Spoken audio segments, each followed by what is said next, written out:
YouTube, it's Pewsily here, obviously. Here today with a discussion video for you. Not really of the long-awaited, but the much-hyped Hieratic dragons.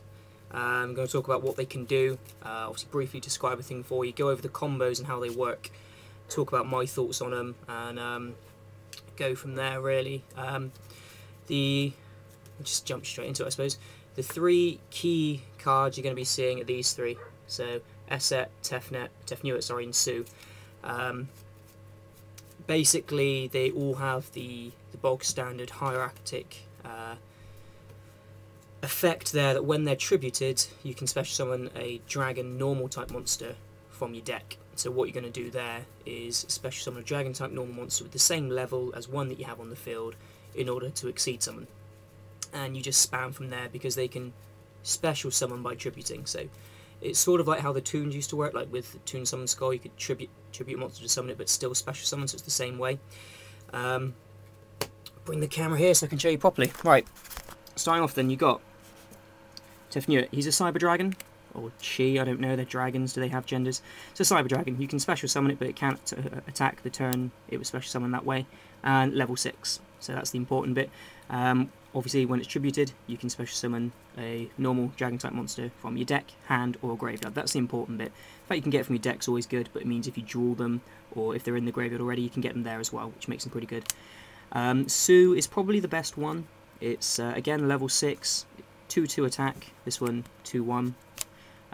But you can tribute a hieratic monster you control on your side of the field to special summon it, and once per turn you can tribute a hieratic monster on your field or graveyard, or hand, sorry, other than this card, to destroy one spell or trap card your opponent controls. So it's got a built-in MST, and you get 2 tributes out of one card to spam 2 normal monsters. So you can, for instance, special summon this bad boy, tribute it, special summon this, get a normal monster out, use this effect and tribute a hieratic in your hand, and that monster will then also, because it's been tributed, get another normal monster out. So there we are. And Esset is sort of the old one of the bunch. It's level 5, but you can normal summon it without tributing, but its attack goes to 1000. And then, again, when it's tributed, you can special summon a normal monster from your grave. So basically, the start of combo is normal summon this or special summon this, tribute it for this. Either one's going to get you out a normal monster, and then you can exceed summon. So this one as well can copy the level of a normal monster, normal dragon monster, sorry, on the field. So if you get a level 6 out and normal summon this, you can make this level 6 and exceed. So pretty busted. They've got their own rotor, which you can run 3 of. Probably better than rotor, if I'm being honest, because it can search you any hieratic monster. And like the level 5 and 6, you can search any of them. So really adds to the consistency. And then you got Red Eyes, because obviously they're dragons. I went for commons, because all of these are commons and stuff as well. So avoids rarity, bending stuff, and they're just so easy to get hold of. So that should be pretty obvious. And then your 2 normal monsters are going to be these 2. The reason you're on 2 different ones is they come out at 0 attack and 0 defense. So if I special summon a Wattail Dragon, and they chain disappearance it, and I have another one in the deck, you're screwed. Scoop right there. There's not really a lot you can do. And also, where they're different attributes, you can get this out if your opponent's playing, is it Goes and Match? Yeah, Goes and Match, but you can't get this out. So it's pretty flexible running these 2.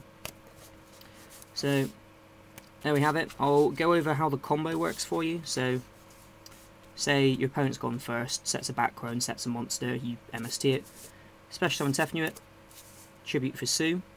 Tefnuit's effect, because this was tributed, brings out Wattail Dragon. They're both level 6, so exceed summon an Atom. So Atom's effect, he's pretty beastie, 2-4 attack, rank 6. You can detach 1 material to special summon a dragon type monster from your deck. Now you see where the Red Eyes comes in. The attack and defense becomes 0, and this can't attack the turn that it used the effect, but you detach the Wattail Dragon, bring out Red Eyes. Red Eyes can bring out whatever's going to suit your needs. So a lot of times it's going to be a hieratic, so you can tribute it to special summon another Sue that you might have in your hand, or bring out one of these. You keep going there, so for instance you brought out Tefnuit, I'm dropping everything, sorry, and then you tribute the Tefnuit to special summon another Sue. Tefnuit activates again in the graveyard, gets you out another normal monster, go for Atom again. Now the problem I have with this combo is that if you open broke, so basically the OTK, or it's not even really an OTK, this is my problem with it, because Atom can't attack during the turn it uses effect, you can then overlay it again for Gaia, so he gains 200 attack and then does piercing, so you get to use a broken effect, give it more attack and give it piercing, and it can still attack that turn, so you get past that. But here's my problem, you get 2 atoms and therefore 2 Gaias on the field. Throughout the combo you get 2 Red Eyes Dragons on the field with 0 attack and defense, and then 1 normal monster as well, so for argument's sake we'll get out the biggest level 6 normal monster. Count the attack there, 2-5, 2-6, 2-6. You can only do 7-7 damage. That's my problem with this. You need to open with a Red Eyes to OTK. Don't get me wrong, 7-7 damage that easily is really good, but you can't actually OTK unless you open with the Red Eyes, or your opponent warning something, and then you go for broke. So it's a really consistent combo, but the fact that on turn 2, if your opponent hasn't taken any damage or lost any life points, and you haven't opened with the Red Eyes, you're not winning that turn. That's my problem with it. That's where I struggled. Now, the reason I really wanted to talk about them today is to talk about how they basically are going to do well. Though they can't do that OTK, there's other things you can do. So, I mean, busting out 7-7 damage is broke. If your opponent doesn't then have Dark Hole, you're going to win next turn, because you've got 2 Pierces on the field, 2 Red Eyes Dragons on the field that can use their effects again if they manage to do anything. It's ridiculous. But there's lots of things you can do to really make the deck ridiculous. These are just a few things. So you can main deck all of this. You can main deck Card D. So obviously you're not going to want to explode turn 1. So just draw more, get your combo pieces, get that Red Eyes to your hand. Same principle. Now, if you open with a Duality and a Card D, you see over a quarter of your deck on your first turn. So you draw your 6, Duality, reveal 3, so you've seen 9 cards. You set a trap or whatever, summon Card D, draw 2. Altogether you've seen 11 cards of your 40 card deck. So that is busted. Now the next bit, this is how I was playing it, ninja style. Because this trap right here is ridiculous. I've been playing pure ninjas for the past couple of regionals I've gone to, and the reason behind that is because they wreck Insectors. So this instant +1 with an 18 beat stick, which gives you the threat of this. So if you don't know, basically Ninja Master Hanzo is just going to search this to your hand. Ninjutsu Art Super Transformation. And Ninjutsu Art Super Transformation is sort of like Super Poly. You just set it, and then during either player's turn you flip it, target 1 ninja monster you control, so Hanzo, and 1 monster your opponent controls, anything you want, send them to the graveyard, and basically in this deck you're going to special summon a dragon with a level equal to or lower than the combined levels. So it means if your opponent has put level 6 on the board, you've got 4 and 6 for 10. If they've got level 2 or higher, you can get level 6. So not only are you getting a +1, you're getting disruption, and you're getting to search your deck for combo pieces. It's a really, really good way to run the deck. On top of that, they can main Triple Veiler to further screw up Insectors and to help give more outs against Rabbit. Being the brutal rank 6 engine that they are, they can go into Focus Force or Force Focus or whatever, and also Bouncer. I don't have a Bouncer though, unfortunately, because it's such a good card, but being able to easily go into cards like this that can negate effects and have massive attack. He's got 2/8 attack. That's incredible. So they're really flexible at the same time. What really kicks it for me though are side deck options. So your opponent, you're going to think, ooh, you know, they're instantly going to go for Macrocosmos if they're playing Rabbit, or D-Fissure if they're playing Insectors, maybe, or let me see, you could go Mask of Restrict, all these things. So you just side really heavily for it. You can side extra Night Shots or MSTs. They can side triple Royal Decree really easily. The build that I've been running has only run 2 traps, which are the Ninjutsu Arts. It's that good. You use the Ninjutsu Art, like I say, to just disrupt your opponent. Playing around that card is incredibly hard, and then you've got Decree to wreck all the traps your opponent's going to set to try and stop you doing all of this. And the key trump card here, I think, is Drago. Now, I keep dropping everything, I'm so sorry.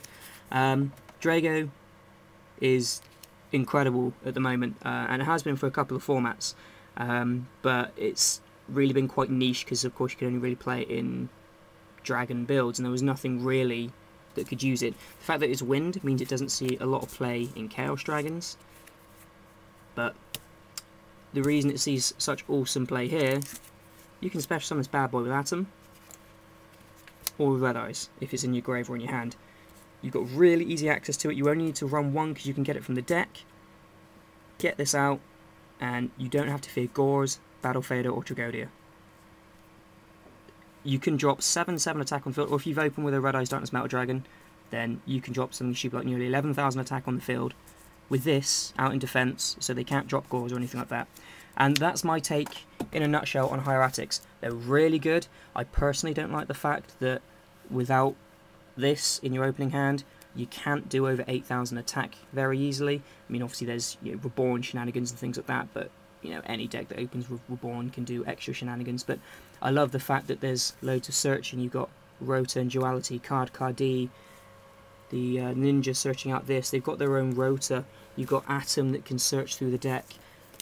They can drop beat sticks with ease. They can search out basically everything they need. You only need to have like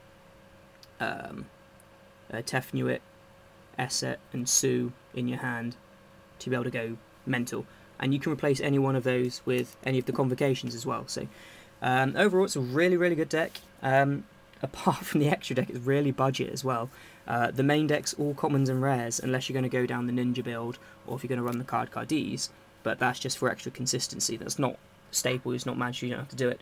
But these guys, the Gaia Dragons and most especially the Bouncers, are going to be the money cards of the deck. But if you've got easy access to things like those, I'd really recommend it. It's incredibly fun to play. I will give it that, hands down. But as you can see, if you were watching the last YCS results, one guy was doing really well with it and then just had a bad few rounds and wasn't able to make the top 32 cut. But for his first appearance in a YCS, I think it did pretty well. But I think obviously a lot of the other people cottoned onto the fact that it's difficult to do a full 8,000 damage. So not a lot of people went into the YCS using it. So who knows, we might see better results in future when people have got the full deck together. So yeah, as always, rate, comment, subscribe, all that jazz. Let me know how you feel. I've been told as well that there are other ways without opening with Red Eyes that you can do over 8,000 damage, but I can't really think of anything. So if you know that, comment it below. Peace, guys.